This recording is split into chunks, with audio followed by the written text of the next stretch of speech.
si Kapitan Carcinero. Maligayang pagdating sa dapitan. Sa lungsod ng Dapitan, ipinatapon ng pamahalaang kolonyal ng Espanyol si Jose Rizal noong Hulyo 15, 1872. Nakarating sa Dapitan si Rizal at ipinagkaloob siya kay Don Ricardo Carnicero Sanchez, ang komandante ng hukbong Espanyol sa lugar. At kasama ng pagbibigay na iyon ang isang sulat na bukod sa mga iba't ibang bagay, ipinag-uutos ng gobernador na patirahin si Rizal sa kumbento roon ng mga Jesuista. At kung sakali hindi mangyari ito, ay doon siya papatarihin sa bahay ng gobernador. Dala din ni Rizal ang sulat ni Padre Pablo Pastel, ang superior ng mga Jesuista, para kay Padre Antonio Obach, ang paring Jesuista sa Dapitan. Ang sulat ay naglalaman ng mga kondisyon upang si Rizal ay manirahan sa kumbento. Ang mga kondisyong ito ay ang mga sumusunod. Una, na ipapahayag ni Rizal sa madla ang kanyang mga pagkakamaling may kinalaman sa relihiyon at gagawa siya ng pahayag na magpapakita na siya ay isang maka-Espanyol at laban sa revolusyon. Pangalawa, na makikibahagi na siya sa mga ritual at seremonya sa simbahan mangungumpisal ng kanyang nakalipas. At ang ikatlo, na mula ngayon ay kikilos siya bilang isang huwarang sakop ng Espanya at isang lalaki ng relihiyon. Dahil hindi siya pumayag sa mga nasabing kondisyon, pansamantalang siyang tumira sa kwartel na pinamumunuan ni Kapitan Carcinero na kanyang naging kaibigan. Noong Setyembre 21, 1891, nakatanggap sina Rizal, Carcinero at isang Espanyol ng Dipolog ang gantimpala na ang kanilang tiket bilang 9,731 ay nanalo ng ikalawang gantimpala. Ang naging hati ni Rizal ay 6,200 piso. Ibinigay niya ang 2,000 sa kanyang ama at 200 naman kay Jose sa Hong Kong at ang natira ay na kanyang ginamit sa pagbili ng lupa sa Talisay na 1 kilometro ang layo sa bayan ng Dapitan.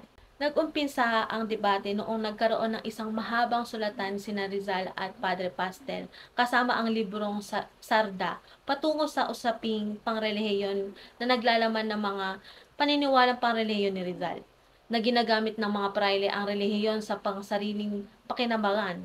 Pinayuhan ni Padre Pastel si Rizal na dapat ay tigilan niya ang kanyang kahibangan o pahaderyas sa pagtingin sa relihiyon mula sa sariling panghuhusga.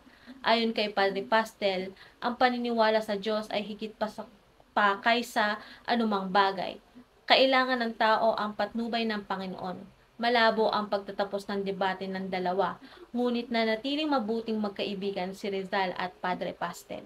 Hinamon ni Rizal sa isang duelo ang isang Pranses. Habang may debateng nagaganap sa pamamagitan ng sulat kay Padre Pastel ay nagkaroon naman ng away si Rizal sa isang Pranses na si Mr. Juan Lardet na isang negosyante.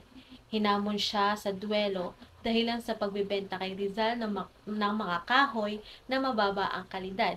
Nang malaman ng komandante ang insidente, kinausap ni Carcinero ang Pranses at hiningan ng paumanhin ito kay Rizal kaysa tanggapin ang hamon nito. Si Rizal at si Padre Sanchez. Si Padre Sanchez lamang ang paring Espanyol na nagtanggol sa Noli Me Tangere. Inilipat ni Padre Pastel si Padre Francisco Sanchez sa Dapitan upang muling hikayatin si Rizal na magbalik sa simbahan, ngunit hindi rin ito nagtagumpay. Kahit hindi nagtagumpay na makumbinsi ni Padre Sanchez si Rizal na iwaksi ang tiwalis nitong pananaw patungkol sa relihiyong Katoliko, hindi naman nagbago ang pagtingin ni Padre sa kanyang estudyante. Tinulungan niya pa itong mapaganda ang Dapitan. Magandang buhay sa Dapitan at ang pagtatagpo ni Rizal sa espiya ng praile. Nakatanggap na rin si Rizal ng panauhin sa Dapitan at nakasama niya na ang kanyang pamilya. Nagpatayo na ng bahay sa Talisay. Isang tao naman na may alias Pablo Mercado ang pumunta sa masayang bahay ni Rizal. Nagpanggap itong kamag-anak niya at pinatuloy nila ito sa kanilang tahanan. Ngunit hindi nila alam, pinadala ito ng mga prayle upang isangkot si Rizal sa mas malaking kaso. Rizal bilang manggagamot sa dapitan. Nagtrabaho si Rizal sa dapitan bilang isang manggagamot. Ang kanyang mga pasyente ay ang mga mahihirap na hindi makabayad at ang mga mayayaman na nagbabayad ng mga malalaki sa kanyang paglilingkod. Nang tumira ang kanyang ina sa dapitan, sa loob ng isang kalahating taon, ginamot din ito ni Rizal.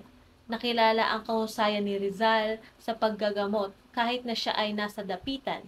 Sinasadya siya ng mga pasyente mula sa iba't ibang daigdig. Naging interes din si Rizal sa mga lokal na halamang gamot. Sistema ng patubig sa dapitan.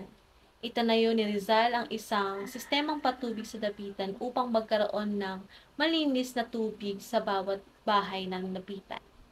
Mga proyektong panlipunan para sa dapitan. Inumpisahan niya ang ilang proyektong pangkomunidad sa dapitan. Una, paglilinis ng mga latian upang mawala ang malaria. Pangalawa, paglalagay ng pailaw sa lansangan ng dapitan. At ang pangatlo, ang pagpapaganda ng liwasan at ang paglalagay ng mapa ng Mindanao sa plaza. Ang malaking panahon ni Rizal ay ginamit din niya sa pagtuturo ng kabataan sa dapitan. Tinuruan niya ang mga ito ng mga aralin sa wika, heograpiya, kasaysayan, matematika, gawain pang-industriya at iba pa. Ang oras ay mula alas 2 hanggang alas 4 ng hapon.